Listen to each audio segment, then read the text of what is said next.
रमजान खुशहाली और इबादत का महीना। या अल्लाह, अपने रहम व करम से मेरे पूरे परिवार को अता फरमा और हमें बुरे कामों से भी बचा। सलाम वालेकुम दादा जान। वालेकुम अस्सलाम मेरे बच्चों, आ गए आप लोग दिनियात से। तो आज क्या क्या सिखाया आपको हाफिज जी ने? आज तो हाफिज जी ने हमें काफी सारी चीज सिखाई। नमाज की नियत कैसे बांधते हैं, रोजा कैसे रखते हैं और कौन सी दुआएं कब पढ़ी जाती हैं। दादा जान, आपको पता है हम जिस मस्जिद में जाते हैं ना, वहाँ पर काफी अच्छी सजावट हो रही है। अच्छा, मैंने भी कल देखी थी वहाँ की सजावट। रमजान आ रहा है ना, इसलिए मस्जिद को सजाया जा रहा है।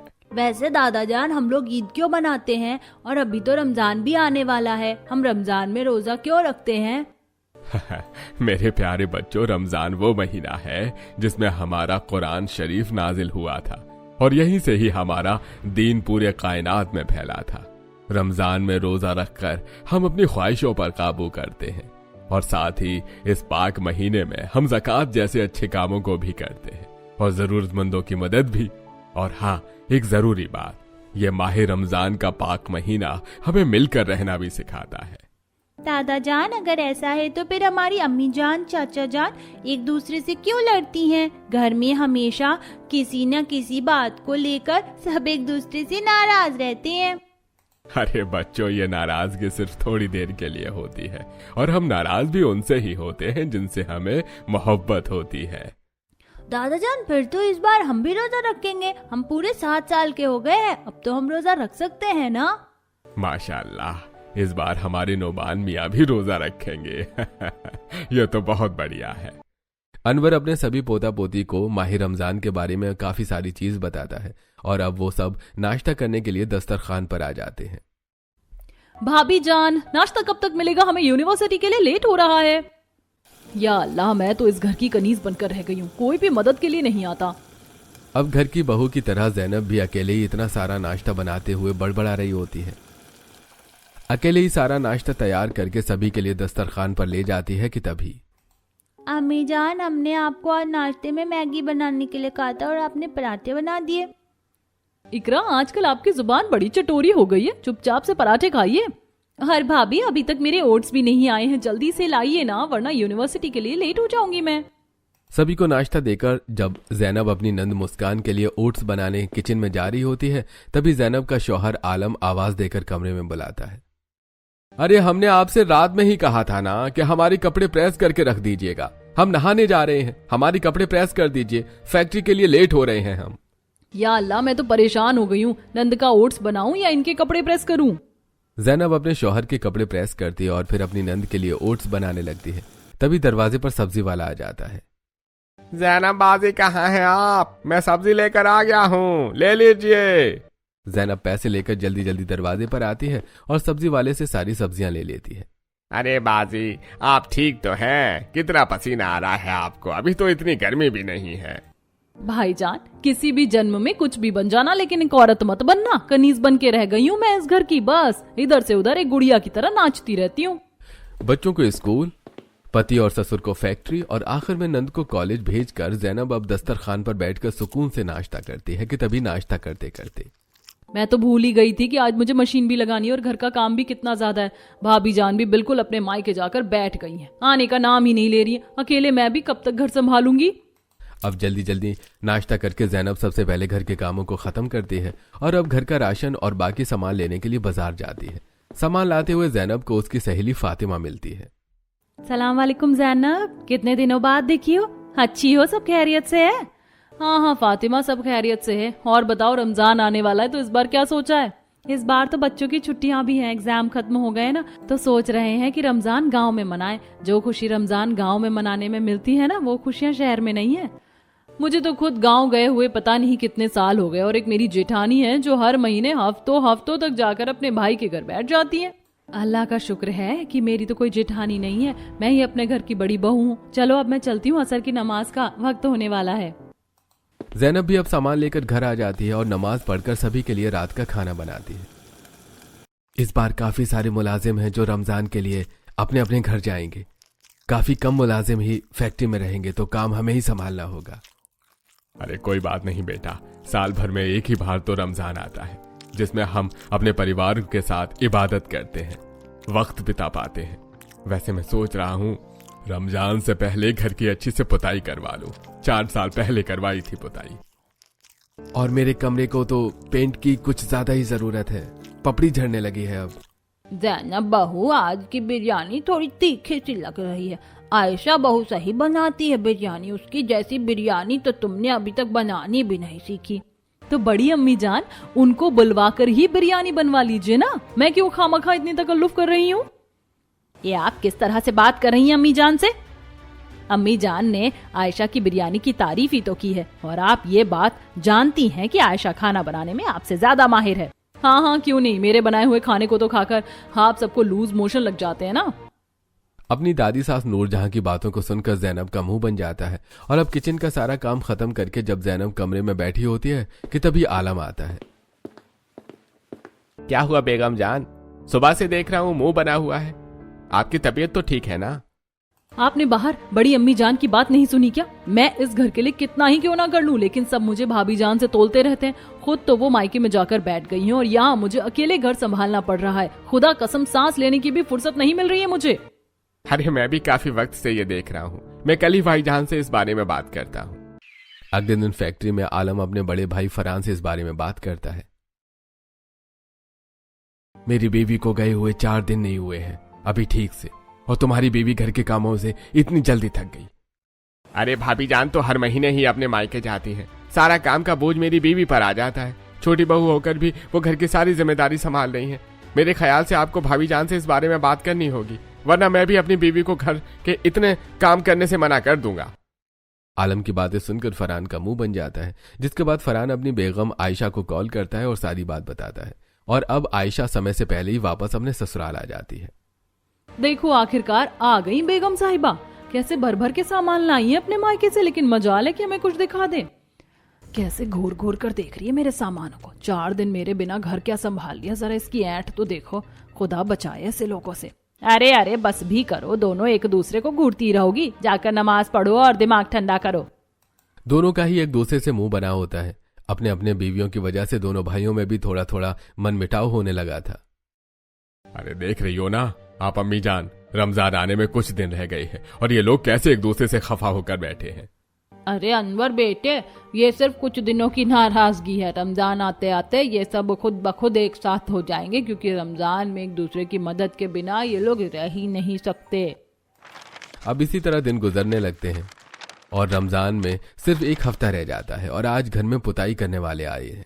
भाईजान आपने तो काफी अच्छा पेंट किया है, ये तो काबिले तारीफ है। कितना प्यारा रंग लग रहा है ना। ऐसा ही पेंट आप फरहान भाईजान के कमरे में भी कर दीजिए, उन्हें भी ये रंग काफी पसंद है। हमारे कमरे का तो हो गया, अब उनके कमरे की बारी है। फरहान और आयशा दोनों किसी काम से बाहर गए होते हैं, जिसके चलते उनके पीठ पीछे आलम और जैनब उनके कमरे के पेंट का काम भी करवा देते हैं। और जब वो लोग घर आते हैं तो देख रही हैं बेगम, आलम ने कितना अच्छा रंग करवाया है, मुझे तो बहुत पसंद है ये रंग। इसी तरह कुछ दिन और गुजरते हैं और आज पूरा परिवार मिलकर रमजान के आने से पहले घर की साफ सफाई कर रहा होता है। हे खुदा, इस सोफे में कितनी ज्यादा धूल है। कितनी बार झाड़ लिया, लेकिन ये धूल तो निकलनी बंद ही नहीं हो रही। मुझे तो अभी भी यकीन नहीं हो रहा कि हम इतने गंदे सोफे पर रोज बैठते हैं। अगर मैं गिरी ना तो तुम्हें छोड़ूंगी नहीं। ठीक से सीढ़ियां पकड़ो ना। पता है ना यहाँ कितने सारे मकड़ी के जाले हैं। ऐसा लगता है कि सारी कायनात की मकड़ियों ने हमारे घर में ही जाले बना दिए हैं। तुम क्यों वहाँ खड़ी खड़ी जाले गिन रही हो? जल्दी से साफ करो ना, मेरा हाथ दुख रहा है इन सीढ़ियों को पकड़े पकड़े। या अल्लाह भाभी जान, आप देख रही हैं चूहे ने यहाँ कैसा कहर मचा रखा है, जैसे हमारा नहीं इनका घर हो। मुझे तो लगता है कि रमजान में ही नहीं बल्कि हर महीने हमें घर की अच्छे से सफाई करनी चाहिए। ये देखो, फैजल ने अपने पजामे में ही सुसु कर ली। इतना बड़ा हो गया ये, लेकिन अभी भी अपने कपड़ों में ही सुसु करता है। ये झूठ कह रहा है, इसने मुझ पर पानी डाला था। या अल्लाह, ये तुम बच्चे क्या कर रहे हो? मैंने तुम्हें यहाँ गार्डन में पानी डालने के लिए कहा था, ना कि पानी से खेलने के लिए। चलो खेल बंद करो। जो परिवार का कुछ दिनों पहले तक छोटी मोटी बातों पर एक दूसरे से मुंह फुला हुआ था, अब वही पूरा परिवार एक दूसरे के साथ सफाई करवाने में लगा हुआ था। रमजान की सफाई का काम पूरा होते ही अगले दिन पूरा परिवार रमजान की शॉपिंग के लिए बाजार जाता है। रमजान ने तो पूरे बाजार की रौनक ही बढ़ा दी है। चारों तरफ कितनी सारी चीजें हैं। इस बार तो मैंने सोच लिया 3 से 4 जिलबाब तो मैं लेकर ही जाऊंगी, उनमें ही सुकून मिलता है मुझे। अम्मी जान, यहाँ तो कितने सुंदर सुंदर बुरखे भी हैं, और आप वो जानमाज देखिए कितनी प्यारी है। 1-2 ना जानमाजें लेते हैं, सारी पुरानी हो गई, धागे निकलने लग गए हैं उन सबके। मैं तो इस बार रमजान में शरारा पहनूंगी, मुझे काफी पसंद है। आप लोग सबसे पहले मुझे कुर्ता दिलाओ, मैं पठानी कुर्ता लूंगा इस बार। मैं अभी तो रोजा रख रहा हूँ और ये मेरा पहला रोजा है। नोमान की बातें सुनकर अब सभी लोग हंसने लगते हैं, जिसके बाद वो सभी सबसे पहले कपड़ों की खरीदारी करते हैं और उसके बाद खाने पीने का सामान लेने के लिए आ जाते हैं। रमजान शुरू होने से पहले मार्केट में सेवई आ गई। भाभी जान, हम ये दूध वाली सेवई लेते हैं, मुझे तो ये दूध में खाने में काफी मजा आता है। और इस बार तो खजूर भी कितने अच्छे आए हैं। 10-15 दिन के एक बार में ही लेकर रख लेती हूँ, वरना फिर आगे जाकर बहुत महंगे हो जाते हैं ये। और इस बार तो काजू बादाम भी कितने बढ़िया आए हैं। मैं तो कह रही हूँ कि यहीं से ले लेते हैं, वरना मॉल वगैरह से लेंगे तो काफी महंगे पड़ जाएंगे। खाने पीने की खरीदारी के बाद वो सभी सामान लेकर घर लौट रहे होते हैं कि तभी रास्ते में उन्हें पड़ोसन नगमा दिखती है। क्या बात है, पूरा परिवार एक साथ ही रमजान की शॉपिंग के लिए चला आया है। हम भी अभी जा रहे हैं शॉपिंग के लिए। आज तो काफी अच्छा बाजार लगा है, चले जाओ। और हाँ, खजूर भी ले लेना, हमने तो काफी सारे खजूर ले लिए हैं। रमजान की सारी खरीदारी के बाद पूरा परिवार घर आ जाता है और अभी इसी तरह 1 से 2 दिन गुजरते हैं और रमजान में सिर्फ 1 दिन रह जाता है। पूरा परिवार रात में खाना खाने के बाद एक साथ बैठा होता है। अम्मी जान, हम सोच रहे हैं कि आज रात हम सोएंगे नहीं, बल्कि सभी सहरी तक जगेंगे। कितना मजा आएगा ना। हाँ फुफ्फो, बहुत मजा आएगा। वैसे भी इस बार तो मेरा पहला रोजा है। ठीक है, फिर हम सब लोग थोड़ी देर में कुरान शरीफ पढ़ने के लिए बैठते हैं। थोड़ी देर आराम करने के बाद अब पूरा परिवार खुदा की इबादत में लग जाता है और अब तकरीबन 2:30 से 3 बजे घर की सभी औरतें किचन में आकर सहरी की तैयारी करने लगती हैं। अम्मी जान, कुछ काम है तो हमें भी दे दीजिए। क्या बात है शहजादी जी, वैसे तो हमारे बोलने पर भी आप कोई काम नहीं करती, और आज आप खुद काम करने के लिए आई हैं। अम्मी जान, करने दीजिए ना काम, कभी कभी तो ये लोग कुछ काम करते हैं।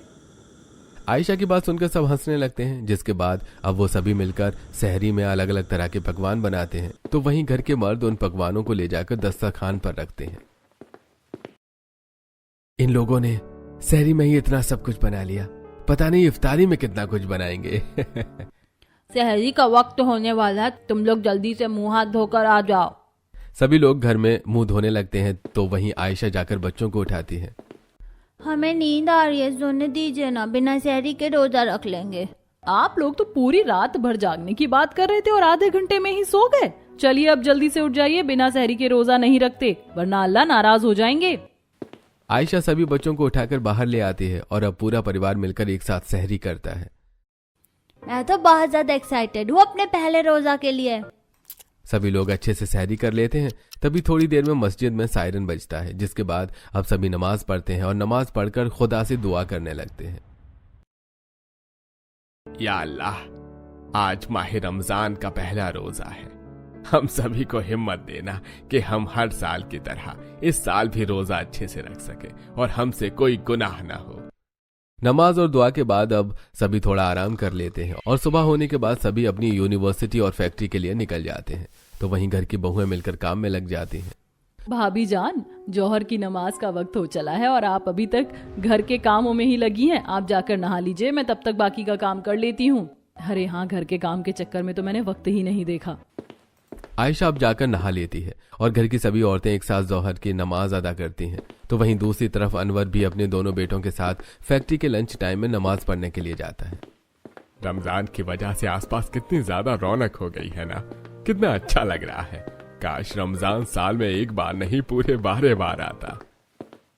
वो तो है अब्बा जान, मैं तो साल भर रमजान के महीने का बेसब्री से इंतजार करता हूँ। नमाज पढ़कर अब वो लोग वापस अपनी फैक्ट्री के लिए चले जाते हैं। इसी तरह वक्त गुजरता है और असर की नमाज के बाद घर में जोरों शोरों से एक इफ्तारी की तैयारी होने लगती है। पूरा किचन अलग अलग तरह के पकवानों से भरा होता है। भाभी जान, आपने बिरयानी बनाई है ना, आज मेरा बड़ा मन कर रहा है बिरयानी खाने का इफ्तारी में।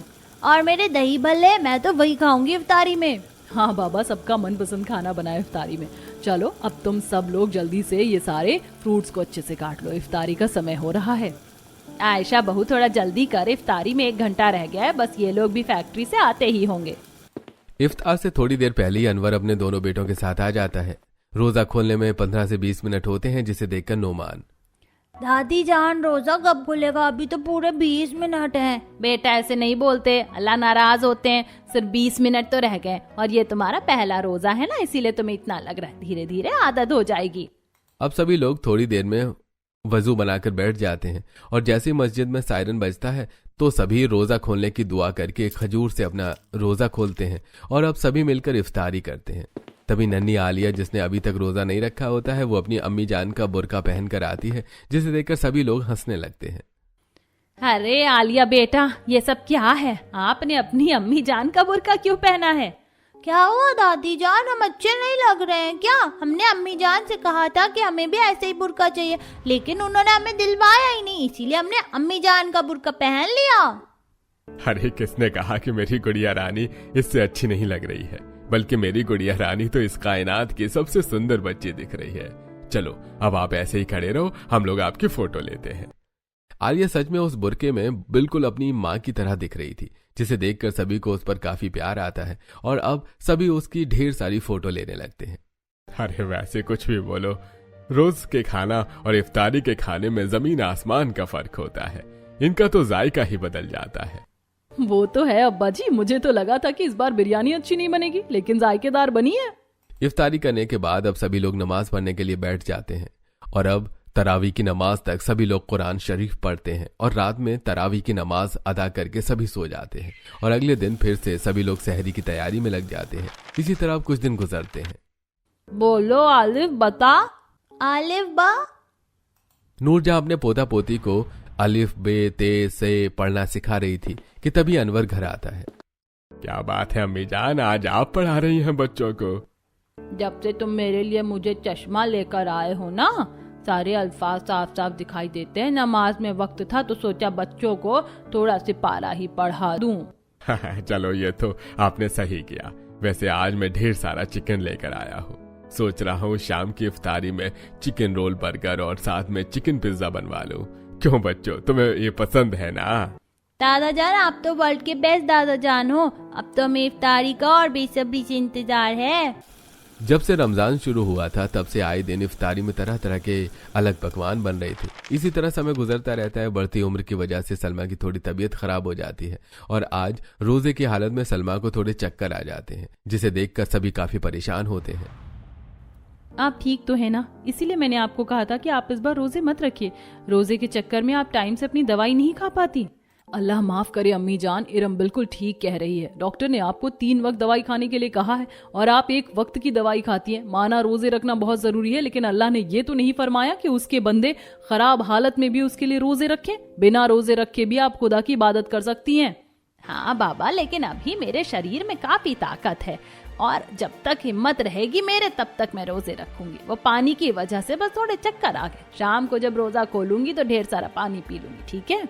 भाभी जान, अम्मी को समझाकर कोई फायदा नहीं है। आप आराम करिए, शाम को इफ्तारी के बाद मैं आपको डॉक्टर के पास लेकर चलती हूँ।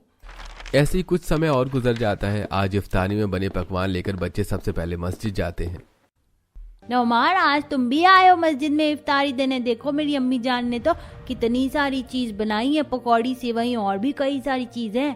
मेरी अम्मी ने तो चाट बनाई है, बहुत टेस्टी है। इफ्तारी के बाद तुम मेरे घर आना, फिर हम लोग मिलकर खाएंगे। जहां बच्चे मस्जिद में इफ्तारी दे रहे थे तो वहीं दूसरी तरफ आयशा इफ्तारी बनाकर प्लेट में सजा रही थी और जैनब उन्हें पड़ोसियों के घर देने जा रही थी। सलाम वालेकुम जैनब, इफ्तारी लेकर आई हो? मैं भी तुम्हारे ही घर आ रही थी। पता है आज मैंने इफ्तारी में फ्रूट कस्टर्ड बनाए, मेरे बच्चों को तो काफी पसंद है। अच्छा, मैं भी बना कर देखूंगी। एक रमजान का महीना ही तो होता है जिसमें हम इफ्तारी में तरह तरह की चीज बना सकते हैं। मैं तो हर दिन कुछ ना कुछ नया बना रही हूँ। जैसे आज मैंने ये चिकन रैप बनाया है। अरे आप यूं ही दरवाजे पर खड़ी रहोगी या अंदर भी आओगी? मैं तो कह रही हूँ आज इफ्तारी हमारे साथ कर लो। मैं और बच्चे ही हैं घर पर, ये तो मस्जिद में ही करेंगे इफ्तारी। अफसाना, फिर कभी आऊंगी मैं इफ्तारी पर। घर पर सभी इंतजार कर रहे होंगे। अब चलती हूँ। एक दूसरे के घर इफ्तारी देकर अब सभी घर आ जाते हैं, जिसके बाद जब परिवार इफ्तारी कर रहा होता है तभी छोटा शैतान फैजल अपनी चालाकी दिखाते हुए आलिया का लेग पीस ले लेता है, जिसे देखकर आलिया, अबू देखो ना, फैजल ने मेरा लेग पीस ले लिया। ये मेरा लेग पीस है। नहीं नहीं, ये मेरा लेग पीस है अब्बू, मैं इसे खाऊंगा। आलिया तो रोजा भी नहीं रखती, मैं रखता हूँ ना तो मैं खाऊंगा। अरे फैजल बेटा, ऐसे नहीं कहते। आलिया अभी छोटी है ना, अगले साल से वो भी रोजा रखेगी। तुम तो आलिया के बड़े भाई हो। चलो चुपचाप से उसे उसका लेग पीस वापस दे दो। रमजान में मिल बांट कर खाना चाहिए, न कि किसी से छीन कर। हर दिन घर के बड़े बुजुर्गों से उन बच्चों को कुछ न कुछ रमजान में नया और अच्छा तबीयत वाली चीज सीखने को मिलती। ऐसे ही एक दिन। क्या बात है इरम, नमाज के वक्त भी तुम बड़ी उबासी ले रही थी। कहीं इस उबासी के चक्कर में तुमने नमाज तो आधी नहीं छोड़ दी? नहीं, बस पता नहीं काफी नींद आ रही है। रात भर ठीक से सो नहीं पाई, सहरी के बाद भी कहाँ सो पाई मैं। ऐसे ही अब कुछ दिन और गुजर जाते हैं और अब धीरे धीरे माह रमजान का पाक महीना पूरा होने को आ रहा था, जिसे देखकर आज सभी लोग इफ्तारी के बाद ईद की शॉपिंग के लिए जाते हैं। अरे मुस्कान, वहाँ देखो कितने प्यारे प्यारे सूट हैं। चलो ना हम उस शॉप पर चलते हैं। अरे तुम सूट देख रही हो, मेरी नजर तो उन कश्मीरी झुमकों पर से हट ही नहीं रही है। चलो हम पहले वहाँ चलते हैं। इस बार तो मैंने 3 से 4 जोड़ी कश्मीरी झुमके लेने वाली हूँ। आजकल यही चल रही हैं। अरे बच्चों, आराम से, कहीं इधर उधर मत निकल जाना। इरम और मुस्कान अपने लिए सूट और कश्मीरी झुमके देखने चली जाती हैं, तो वहीं दूसरी तरफ जैनब। हाय अल्लाह, आप इस कुर्ते में कितने प्यारे लग रहे हैं। ऐसा लग रहा है कि आज वही दिन है जब आप ऐसा ही कुर्ता पहनकर मेरा हाथ मांगने के लिए आए थे। इसका मतलब आज मेरी बेगम साहिबा को मुझ पर कुछ ज्यादा ही प्यार आ रहा है। बेगम साहिबा, आप यहाँ खड़ी खड़ी क्या कर रही हैं? ये देखिए मैं क्या लेकर आया हूँ आपके लिए, चूड़ियाँ। याद है कैसे शादी के बाद मैं आपको हर हफ्ते इसी तरह की नई नई चूड़ियाँ दिलाता था? या अल्लाह, आप भी ना, सामने बहू बेटे हैं, आपके अंदर तो शर्म हया है ही नहीं। अरे अपनी बेगम को तोहफा देने में भला मुझे कैसी शर्म। अपना हाथ लाइए, मैं खुद आपको पहनाऊंगा। अरे भाईजान, ये नहीं, ये वाला कुर्ता दिखाइए। मेरा पोता ईद के दिन सबसे अलग दिखना चाहिए। ये पठानी कुर्ता तो मेरे पोते पर बहुत अच्छा लगेगा। ईद के लिए कपड़ों की शॉपिंग के साथ साथ सैंडल, मेकअप और भी कई सारा सामान लेकर वो लोग घर आ जाते हैं और अब अगले दिन सभी मिलकर ईद के लिए घर को डेकोरेट करने लगते हैं। अब्बू, ये लाइट यहाँ तक ठीक है ना? इस तरफ हम ये लाइट्स लगा देते हैं और यहाँ बीच में मून और स्टार वाली लाइट लगा देंगे। मैं अभी अंदर से लेकर आता हूँ। अरे हमारा घर कितना सुंदर लगेगा ना जब भी सारी लाइट्स ऑन होगी। तीनों बाप बेटे छत पर घर की डेकोरेशन करने में लगे थे, तो वहीं दूसरी तरफ घर के अंदर सलमा सोफे पर नया कवर और साथ ही पर्दों को भी बदल रही होती है। इन पर पर्दा और सोफे का तो बिल्कुल कॉम्बिनेशन बन रहा है। इस बार आपने कितने स्टाइलिश अच्छे कवर लिए हैं, मुझे तो ये काफी पसंद आ रहे हैं। अरे बेटा, ये सब मेरी नहीं बल्कि इरम का पसंद का है और मैंने तो अभी बेडशीट भी बदलनी, बस ईद से एक दिन पहले बदल दूंगी। देख, हमेशा मेरी पसंद घर में सभी को पसंद आती है। वहीं दूसरी तरफ किचन में नूर जहां अपनी दोनों बहू से शेल्फ के अंदर से अलग अलग तरह की क्रॉकरीज निकलवाती है, जिसे देखकर वो दोनों ही काफी हैरान होती हैं। बड़ी अम्मी जान, हम रोज कई घंटे तक किचन में काम करते हैं, लेकिन किचन में ये बर्तन भी है, हमें पता ही नहीं था। आपने ये बर्तन इस तरह छुपा कर क्यों रखे? अरे बहू, अगर नहीं रखती तो तुम लोगों के हाथ से एक एक करके सारे बर्तन टूट जाते। ये मैंने मेहमानों के लिए रख रखे हैं। अलविदा जुम्मा की दावत और ईद के दिन इन्हीं बर्तनों में उन्हें खाना देना। इसी तरह अब समय गुजरता रहता है और आज आखिरकार माह रमजान का अलविदा जुम्मा आ जाता है, जिस दिन इस पूरे परिवार ने आज पड़ोस के लोगों को अपने घर में दावत करी होती है। जहां सभी लोग दफ्तर में खाने का लुत्फ उठाते हुए बातें कर रहे थे, तो वहीं कुछ लोगों की आंखों में खुशी के आंसू भी होते हैं।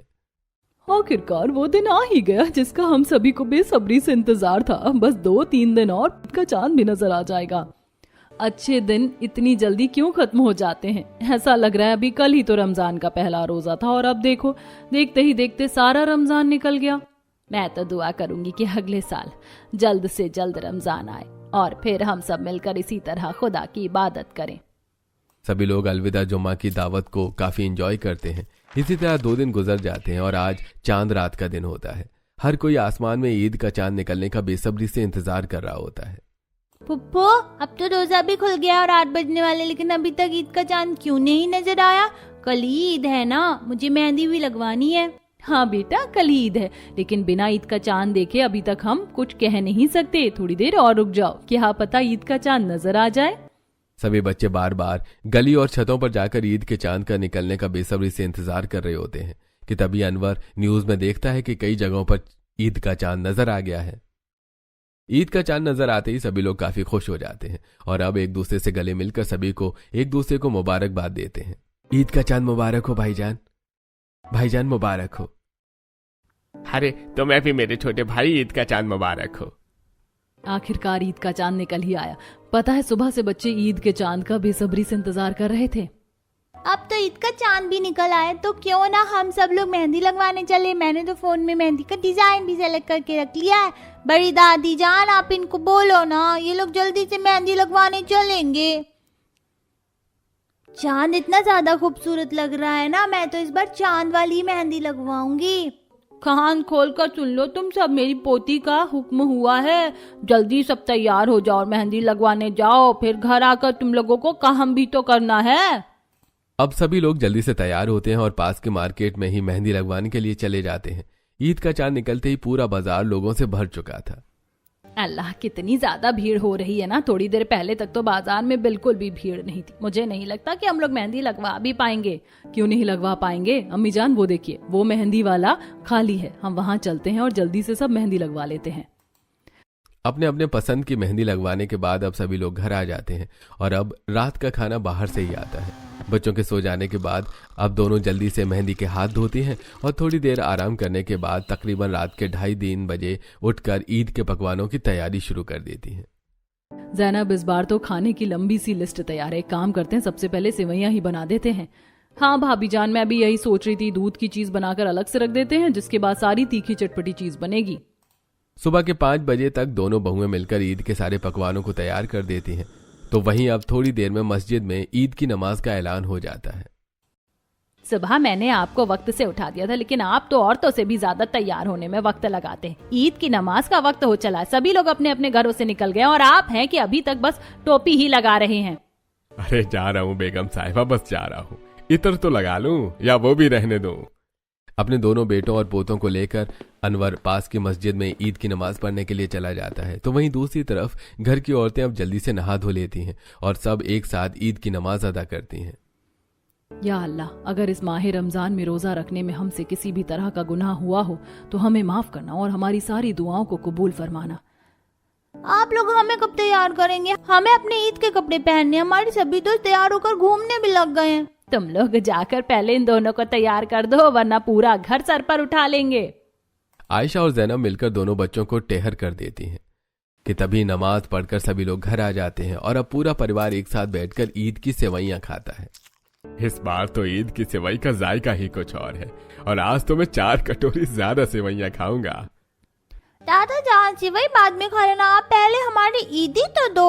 अभी तक किसी ने भी हमारी ईदी नहीं दी, इस बार हमें ढेर सारी ईदी चाहिए। सभी घर वाले बच्चों को ईदी देना शुरू कर देते हैं। देखते ही देखते बच्चों के पास ढेर सारे पैसे जमा हो जाते हैं, जिसे देखकर इरम और मुस्कान, अरे हम लोग बड़ी हैं तो क्या हुआ, लेकिन है तो हम भी इस घर के बच्चे, हमारी ईदी कहाँ है, हमें भी ईदी चाहिए। किस बात की ईदी? तुम दोनों तो अब बड़ी हो गई हो, अब नहीं मिलने वाली तुम्हें ईदी। अब वो देखिए ना भाईजान क्या कह रहे हैं, ये हमें ईदी नहीं देना चाहते हैं। अरे बेटा, इन दोनों के कहने से क्या होता है, मैं तो तुम्हें ईदी दूंगा ना। हाँ, आप लोग चिंता क्यों करते हो।